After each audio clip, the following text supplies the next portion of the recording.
arranged to marry a woman he thought unattractive. But the reveal on their wedding day shattered his heart. If you believe that beauty ends at what the eyes can see, stay until the end of this story. It will make you question how deeply the human heart can change when it finally learns to look beyond appearances. The afternoon heat shimmered over the glass walls of Hale Tower, 50 stories above the summer haze of Manhattan. Inside his office, Lucas Hale, 36, sat behind a mahogany desk the size of a dining table, his tie loosened but his posture rigid. The city outside glowed like molten gold, but his eyes were cold steel. On the desk lay a contract embossed with his family crest, a marriage agreement, drafted by the board of directors, signed by two powerful families. To keep control of the Hale empire, Lucas had to marry the daughter of their largest investor before the fiscal quarter ended. "Her name is Clara Montrose," his uncle said over the speakerphone, his tone clipped, businesslike. "She is polite, modest, and, let us say, not exactly the type who will distract you." Lucas leaned back, unimpressed. "Perfect. I do not need a distraction. I need compliance." He flipped the last page, scanning the clause. No divorce for 6 months. Appearances must be maintained. A cynical smile tugged at his mouth. "A quiet marriage for a quiet merger. Fine. I will sign." The pen's tip pressed down with a soft click, a sound that sealed a fate neither of them had chosen. Miles away, under a slower sun, Clara Montrose stood outside a small hospital in Rhode Island, her sundress fluttering against the salt breeze. The smell of disinfectant lingered in her hair. Through the window, she could see her mother's frail form on a ventilator. The hospital bills had already stripped her savings bare. When her father's lawyer approached her with the arranged marriage proposal, she wanted to refuse. But when the words, "It will cover your mother's surgery," left his mouth, her strength faltered. That night, Clara sat by her window as fireflies blinked in the warm air. On her lap rested a mandolin, its wood polished by years of use. She strummed it gently, the soft notes floating through the room. It was the one sound that calmed her mother during long hospital nights. Her friend Martha whispered from the kitchen, "You are really going through with it? Marrying a stranger?" Clara smiled faintly, tracing the strings. "For 6 months, Martha. A marriage on paper to buy my mother a few more summers. I can live with that." When she looked at her reflection in the window, she barely recognized herself. The family's advisor had insisted she tone down her looks before the wedding to avoid press attention. No makeup, dull dresses, a quiet image. She tied her hair back and whispered, "If I must hide, let me hide behind something that still feels like me." The mandolin gleamed in the candlelight, a symbol of every dream she had postponed, every song she had never sung. 2 weeks later, under the burning July sky, Lucas and Clara met for the first time in the marble courtyard of the Montrose estate. The air was thick with perfume, gossip, and expectation. Clara's plain beige gown drew whispers among the guests. Lucas barely looked at her as he signed the wedding register. "This is business," he said quietly. "Do not expect affection." Clara met his gaze, calm but firm. "And do not expect pretense. I will keep my part. You keep yours." As the camera flashes exploded around them, the world saw a powerful man and a forgettable bride. But what no one saw was the steadiness in her eyes, the kind that holds a promise larger than beauty, larger than the contract itself. Please stay until the end to witness how one woman's quiet grace can rewrite what a man believes about love, worth, and the human heart. Now, let us return to our main characters. The wedding ended under a sky the color of burnt gold. Guests drifted away, leaving the sound of champagne glasses clinking faintly behind the music. Clara stood on the marble steps, holding the bouquet she never threw. The evening breeze brushed her hair as Lucas spoke to the lawyer by the fountain. Inside the grand estate, the silence after celebration felt heavier than the ceremony itself. Lucas entered the study, loosened his tie, and poured a glass of whiskey. The contract lay open on the table, waiting for both signatures. 6 months, he said evenly, not looking at her. We will live under the same roof, appear in public when necessary, and part ways quietly when the time is up. Clara placed her bouquet down and approached the table. And during these 6 months? She asked. He turned to face her, eyes unreadable. We stay out of each other's lives. You will have access to the East Wing. You can do whatever you wish there. I only ask that you do not interfere with my business. She looked at the contract, her reflection trembling in the glass. The words, "No emotional attachment," were printed in black ink, sharp as a warning. She signed her name carefully, her handwriting steady but her heart unsteady.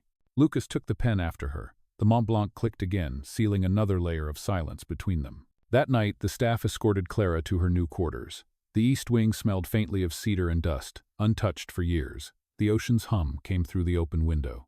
She unpacked her few belongings: a notebook, a set of paintbrushes, and her mother's mandolin. When she strummed a soft chord, the sound wandered through the halls like something alive. The old house, long forgotten by laughter, seemed to breathe again. Downstairs, Lucas paused at the bottom of the staircase. The melody drifted faintly gentle, imperfect, and sincere. For the first time in years, he did not reach for another drink. He simply listened. Days passed in rhythm. Lucas left early for the city, his black car slicing through the coastal road. Clara spent her mornings tending the garden that had long wilted under the summer heat. She spoke to the housekeeper, Mrs. Gray, about restoring the old greenhouse. "Those flowers used to be his mother's pride," Mrs. Gray said softly. "No one has touched them since she passed." Clara knelt in the dirt, pressing new seeds into the soil. "Then let them bloom again. She deserves that." By the second week, color began to return to the property roses. Lavender, small bursts of daisies that bent in the wind. Lucas noticed one morning as he left for work. "You planted these?" he asked, almost accusingly. "Yes," she answered simply. "I wanted the place to look alive." He said nothing, but that night he found himself looking out the window longer than usual, watching her silhouette watering the garden under the porch light. Their marriage remained distant, but not hostile. Every interaction carried a strange civility, a quiet truce. Clara respected his privacy. Lucas respected her peace. Yet under that calm surface, something unfamiliar began to stir, a sense that they were two strangers, slowly learning the rhythm of the same summer. On the third Sunday, the staff invited both to lunch on the terrace. Clara arrived first, wearing a linen dress the color of pale sand. When Lucas appeared, still in his office shirt, she offered a small smile. "Would you like some lemonade?" He hesitated, then sat across from her. The glass was cold, beads of condensation sliding down its side. She looked at him directly for the first time since the wedding. "You do not have to keep proving that you are unfeeling," she said softly. "It must be exhausting." He blinked, unsure whether to be offended or surprised. "And you," he said finally, "do not have to keep pretending you are invisible." The ocean wind rose between them, carrying the scent of salt and lemons. Neither spoke again, but the silence was not heavy anymore. It was the kind that allowed space for thought, for air, for something waiting to grow. From that day, every time Lucas walked through the garden or heard the faint strings of the mandolin at dusk, he found himself wondering how a woman he barely knew could make an empty house feel almost like home. And for Clara, every petal that bloomed in that forgotten soil whispered the same truth she was not yet ready to face. Sometimes, the heart begins to change long before the mind admits it. Now, let us return to our main characters. The sun inched higher each day, painting the coastal estate in gold. By mid-July, Clara had turned the east wing into a quiet sanctuary of music and blooming flowers. The mandolin leaned by the window, and her sketchbook filled with drawings of ocean light, old roses, and shadows of people she barely understood. Lucas spent most of his hours at the Hale Tower in the city, yet every evening he found a reason to walk through the garden before dinner. The staff noticed the change, though no one dared to speak of it. He told himself he was inspecting the property, but the truth was simpler. He was drawn to the peace she left behind wherever she went. One evening, he returned earlier than usual. The sun was low, turning the glass doors amber. From the parlor came the sound of faint laughter. Clara and Mrs. Gray arranging vases for the dining hall. "I never thought I would see this place alive again," the older woman said. Clara smiled. Maybe life just needed someone to notice it. Lucas stood by the doorway, unseen. For a moment, the tension in his shoulders eased. He realized that her presence, quiet but certain, had begun to soften the house that once felt like stone. Later during dinner, he asked the question that had lingered all week. "Why do you spend so much time here doing all of this? You know this marriage is temporary." Clara put down her fork. Her tone was calm, but there was warmth in her voice. "Because temporary things deserve care too. Flowers still bloom even when they know summer will end." He looked at her, not out of politeness, but genuine curiosity. It was the first time he saw beyond the plain clothes and unpainted face. There was a quiet confidence there, something almost luminous. The next morning, the local newspaper featured a photo from the recent charity gala, showing Lucas with his unremarkable wife. The caption read, "The Hale marriage raises eyebrows." He expected Clara to be upset, but when he found her reading the article, she only shrugged. "I stopped caring about what people see a long time ago," she said. They always find something to judge. He did not respond. He watched her pour tea, the motion precise and graceful. The smell of jasmine filled the air, and for the first time, he wondered if the world's judgment had ever truly touched her, or if she had simply learned to rise above it. That weekend, the estate hosted a small luncheon for investors. Lucas had no choice but to bring Clara along. When she stepped out in a soft blue dress that matched the summer sky, the guests whispered again, but this time their voices faltered. She did not try to impress them. She simply greeted each person with sincerity.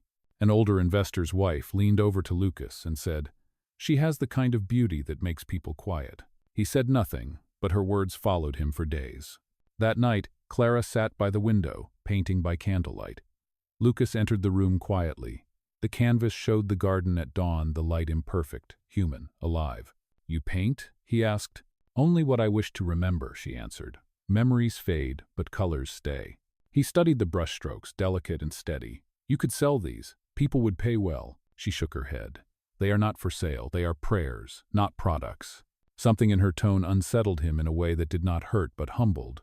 He had spent years turning everything into numbers, assets, outcomes. She, on the other hand, turned ordinary life into meaning. For the first time, he could not look away. As July turned into August, the air thickened with the scent of salt and rain. The world outside whispered about their strange marriage, but inside the estate, a quiet transformation began. The man who measured life in profit began to measure it in moments. The woman who hid her beauty behind modesty began to realize she was seen not by the world, but by one man learning to see differently. Still, the contract hung between them, a silent wall neither dared to cross. 6 months, no love, no interference. But the human heart, unlike paper, does not follow rules. And in the stillness of that summer night, as thunder rolled far beyond the sea, both of them knew that something had already begun to change, something neither of them could name yet. Now, let us return to our main characters. By late August, the summer heat softened into golden evenings, and the Montrose estate glowed like a painting. The Hale Foundation planned its annual charity gala, a tradition Lucas dreaded. For years, those events had been a battlefield of influence and pretense. But this time there was something different in the air. The morning of the gala, Lucas found Clara in the garden trimming roses. The sunlight caught the curve of her wrist, the motion gentle but sure. She wore a straw hat and simple linen, her skin warm with the hue of late summer. "The car will be ready at 7, he said. She nodded, eyes still on the roses.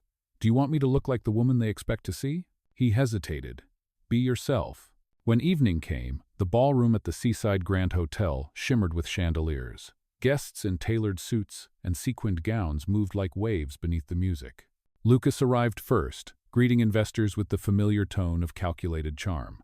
But when Clara entered, conversation slowed. She wore a dress the color of dusk, muted, elegant, unassuming.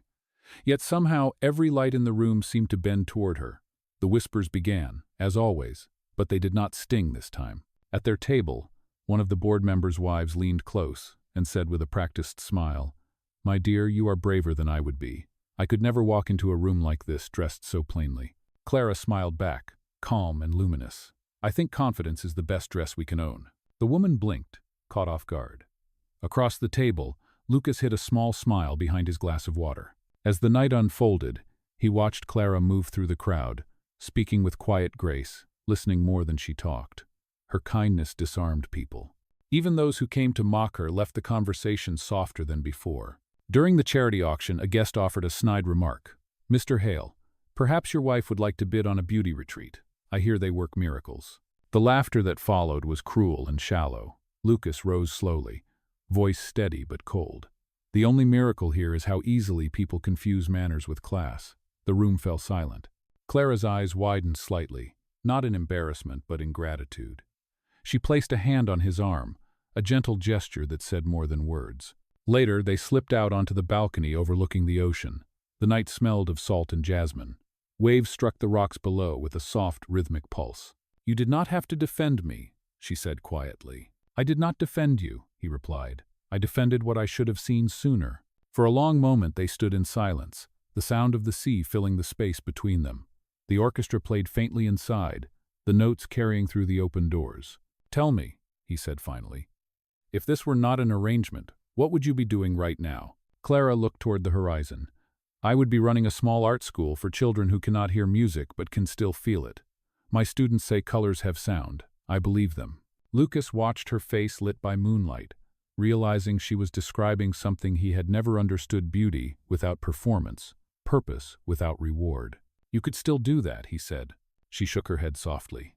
Dreams need more than money. They need faith. The wind lifted the hem of her dress, and for a fleeting second he saw her as she truly was, unmasked, unguarded, infinitely alive. Back inside, people toasted his name, unaware that the man they applauded no longer cared for their approval. He looked at Clara across the room, her laughter mingling with the orchestra's fading notes, and he knew the world would never see what he saw. It was not just admiration. It was recognition, the kind that comes when two people, both wounded by expectation, finally meet in truth. That night, when they returned to the estate, he did not retreat to his study. Instead, he lingered by the garden, where the scent of roses drifted through the warm air. From the balcony above, Clara's voice carried softly, humming a tune he did not know but somehow understood. And for the first time, the house did not feel empty. It felt awake. Now, let us return to our main characters. September arrived with the sound of distant thunder. The air along the coast grew heavier, and the roses that Clara had planted began to bow under the changing light. The summer that had once felt endless now carried the quiet ache of things about to end. Inside the Hale estate, Lucas sat at his desk surrounded by reports, but his eyes kept drifting to the window. Outside, Clara was teaching the gardener's children to paint small stones with bright colors. They laughed, holding up their work for her approval. She clapped for each one as if it were a masterpiece. He watched her through the glass, wondering how something so gentle could shift the rhythm of his entire world. For years he had lived by rules and contracts, by precision and profit. Now he found himself memorizing the sound of her laughter, the way she hummed without realizing it, the way she looked at life as if it were something worth saving. That evening, the sky cracked open with rain. The wind howled through the corridors, rattling the shutters. Lucas found her in the greenhouse, kneeling beside the fragile flowers she had refused to let the storm take. Her hair clung to her face, her dress soaked through. "Clara, leave them," he called. "It is dangerous out here." She shook her head, shouting over the wind. "I cannot. They will drown without air." He stepped forward, grabbed her arm, and pulled her close under the broken roof. The rain drummed against the glass, the world blurring behind it. For a breathless second, they stood inches apart. The storm outside no louder than the storm between them. "You care too much," he said, his voice unsteady. "You have forgotten how," she whispered back. Something inside him shifted. The distance he had built so carefully began to crumble. He brushed a wet strand of hair from her face, his hand trembling not from the cold, but from realizing how real she had become to him. Later, when the rain eased, they returned to the house in silence. She brewed tea while he watched the droplets slide down the windows. Neither spoke of what had happened in the greenhouse, but both felt the same truth hanging between them. The next morning, the calm did not last. News broke across financial media sites. The Hale marriage under scrutiny. Photographs of Clara before the wedding appeared online, showing her without the plain makeup and modest attire she had worn to stay out of attention. The headlines twisted the story: "Wife deceives CEO with hidden identity." Commentators called it manipulation, a scandal, a strategy. Within hours, phone calls flooded the house. Lucas stood in the study, his phone vibrating with every new alert. His uncle's voice thundered through the line. "You need to handle this immediately. Annul the marriage before the board calls an emergency vote." He looked at Clara, who stood quietly by the window, pale but steady. "Did you hide who you were?" he asked softly. "I hid nothing that mattered," she said. "Only what people like them use to measure worth." Her calmness unsettled him more than anger would have. By evening, the estate filled with reporters at the gates. Lucas ordered security to clear the area, then walked into the east wing. The mandolin lay on the table, her sketchbook open to a page of unfinished waves. Clara was packing a small suitcase. "Where will you go?" he asked. "Back to Rhode Island," she said. "Back to what was never part of a contract." He stepped closer. "Clara, this will pass. I can fix this." She looked up, eyes glistening but resolute. "You cannot fix something that was never broken. You only have to decide which truth you believe." She left that night before dawn, the sea mist following her down the long driveway. The sound of the mandolin lingered in the empty halls like a prayer unfinished. Lucas stood by the window long after she was gone, the storm clouds thinning above the horizon. For the first time, The house felt cold again, not because of the wind, but because he had finally learned what silence meant when it was not shared. Now, let us return to our main characters. The following week, the media storm intensified. Reporters camped outside the Hale Tower waiting for a reaction. Investors demanded answers, and the board threatened to vote him out as chief executive officer. For years, Lucas had been known as a man who spoke through numbers and silence, but silence was no longer an option. That Monday morning, he arrived at the tower earlier than anyone else. He stood in the lobby, staring at the marble floor where the company's name gleamed under the fluorescent lights. The place that once felt like power now felt hollow. By noon, he called a press conference. The room filled with cameras, journalists, and flashing lights. His assistant whispered, "Are you certain about this?" He nodded. Completely. When Lucas stepped up to the podium, the noise fell away. For a moment, all he could hear was the faint hum of the microphones and the rush of his heartbeat. He began quietly but firmly. "I built this company with discipline and ambition, but I let pride blind me to something far greater than success. The woman the world has ridiculed as deceitful is the most honest person I have ever known." The reporters exchanged glances. Flashbulbs flickered. Lucas continued, his voice steady, almost reverent. "She did not deceive anyone. I did. I made her sign a contract that stripped love of its dignity. I reduced a human being to a transaction. And yet, she gave me what no contract could buy: compassion." He paused, then unfolded a single sheet of paper. It was the original marriage contract. He held it up before the cameras. "This is the document that defined our relationship. Today, I am voiding it." He tore it in half, the sound crisp and final. The room fell silent. Every word that followed landed with deliberate weight. "In its place, I am signing a new charter, the Clara Fund. It will sponsor art and music programs for children with disabilities. It will teach them that their worth is not defined by how the world sees them, but by what they create and give back." The hall erupted with questions, but he stepped away from the podium and walked out into the street. The wind off the harbor carried the scent of rain, the kind of breeze that feels like absolution. That night, the news channels replayed his speech across the nation. The scandal that had once painted Clara as a fraud turned into a story of redemption and courage. Letters poured in from parents, artists, and teachers, thanking the foundation for its message. Meanwhile, in Rhode Island, Clara watched the broadcast from a small cafe near the hospital. The patrons fell silent as Lucas's face appeared on the screen. When he tore the contract, she felt something deep within her chest loosen. Mrs. Gray called her later that evening. "The staff is crying, dear. The garden looks alive again, just like you left it." Clara smiled, her voice soft. Maybe it was never about who owned the house. Maybe it was about who believed it could bloom. The next morning, she received a delivery at the hospital, a framed photo of the new Hale Tower lobby. In the center of the frame was a small brass plaque that read, "One act of kindness can change the world." Beneath it was a handwritten note in his familiar script. "The world finally saw you the way I always should have." She touched the ink with her fingertips, the tears she had been holding finally falling. For the first time in months, she allowed herself to hope not for another contract or apology, but for a chance to meet him again as equals, without masks, without obligations, without fear. As the autumn wind rustled through the window, she whispered to the quiet room, "Sometimes, the truth needs to be seen before it can be forgiven." Outside, the leaves turned gold, and the air carried the faint promise of another summer waiting beyond the horizon. Now, let us return to our main characters. October sunlight stretched long over the coast, soft and amber. The world had already moved on from the scandal. News cycles had found new stories, new people to judge. But for Lucas, the noise had quieted into something far more valuable: clarity. He spent his days rebuilding not his image, but his purpose. The Clara Fund had already begun its first program in Boston, funding music and art classes for children who had never before been given a chance to create. Each report that crossed his desk reminded him of her.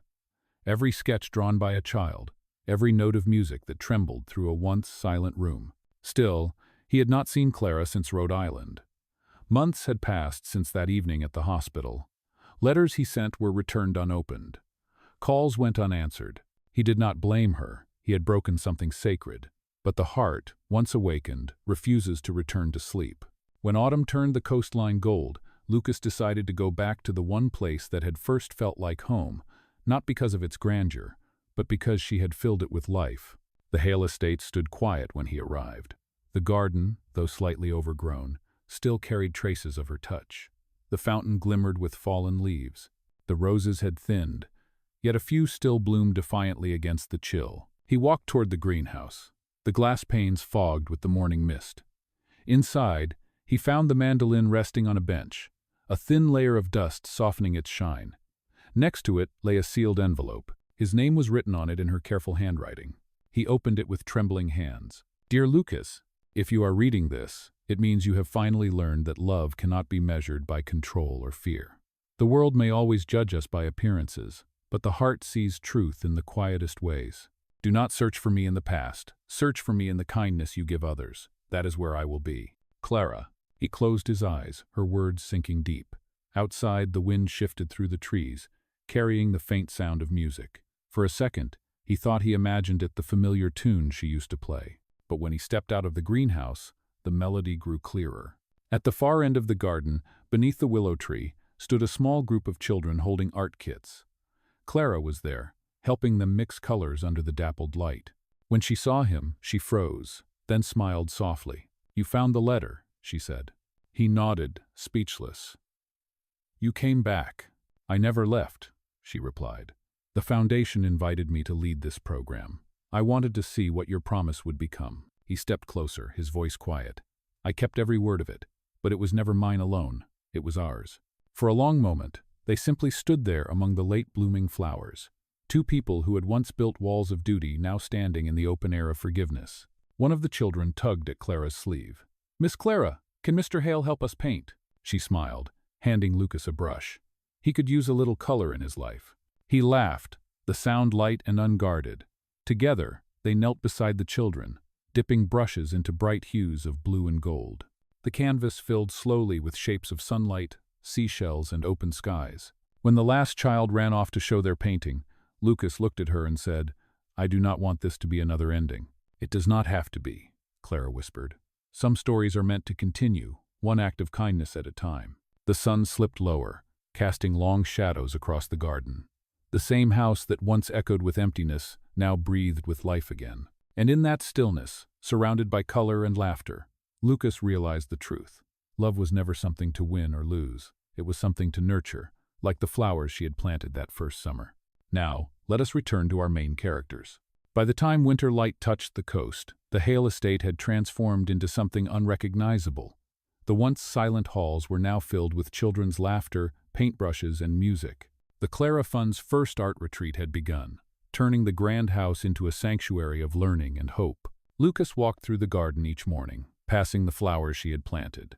They had survived the frost, stubborn and beautiful, just like her. He often paused at the greenhouse, where the mandolin now hung on the wall beside a framed photo of their first group of students.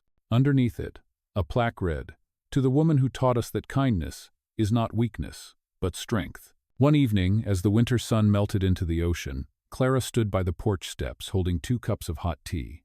Lucas joined her, his hands still stained with paint from helping the children earlier. "They loved your lesson about painting light," she said with a smile. He chuckled. "They taught me more than I taught them. One of them told me that every shadow means there is a light nearby. I think you would agree." She looked toward the sea, her expression soft.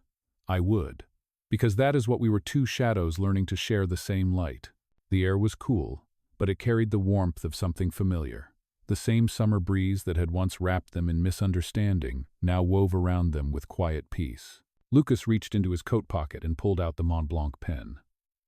The once sharp edges had dulled from years of use. "This was supposed to mark the beginning of a contract," he said, "but I would rather it mark something real." He handed her a small envelope. Inside was a simple card written in his hand. No more terms, no more signatures, just 2 people choosing each day to stay kind, to stay honest, to stay human. Clara's fingers trembled as she read it. "And if the world judges us again?" she asked gently. He smiled. "Then let them. We have already learned that beauty cannot be proven, it can only be lived." The mandolin's faint notes drifted from the house, played by one of the children. The melody carried through the evening air, the same tune Clara had once played on the night she thought she would lose everything. She looked at him, her eyes reflecting the last light of day. "You once said this house felt empty. Does it still?" He took her hand, his voice steady.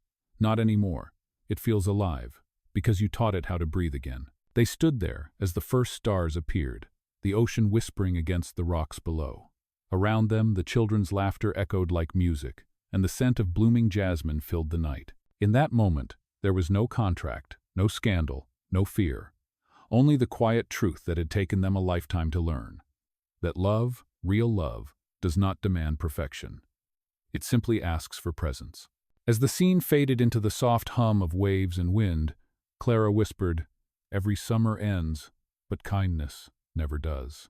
Lucas smiled, pulling her close. "Then let us make every season feel like summer." And as the horizon swallowed the last trace of light, the world that had once judged them now seemed to stand still, listening to a love that had begun as an arrangement, but ended as something unbreakably, beautifully human. The end.